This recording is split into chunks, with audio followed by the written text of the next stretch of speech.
ഒരു ആകർഷണീയത, എല്ലാവരെയും അവര് തന്നിലേക്ക് ആകർഷിക്കുന്നതായിട്ട്, അങ്ങനത്തെ ഒരു സിദ്ധിവിശേഷം ഉള്ളതായിട്ട് കണ്ടിട്ടുണ്ട്. എന്തായിരിക്കും ഇത് കാരണം? കാരണം ഇത്രയും അധികം ആളുകളെ സ്വാധീനിക്കാൻ എങ്ങനെയാണ് ഇവർക്ക് കഴിയുന്നത്? എന്താണ് അതിന്റെ പിന്നിലുള്ള രഹസ്യം?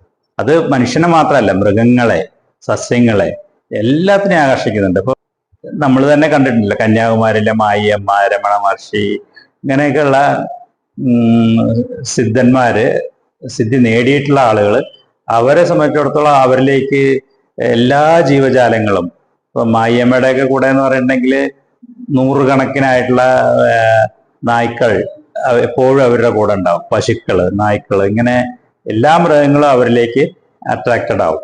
ഇപ്പൊ നമ്മൾ ബുദ്ധന്റെ ഒരു കഥയിൽ തന്നെ പറയുന്നുണ്ടല്ലോ, മതമിളകി വരുന്ന ഒരു ആന അദ്ദേഹത്തെ അപകടപ്പെടുത്താൻ വേണ്ടിയിട്ട് അദ്ദേഹത്തിന്റെ ഒരു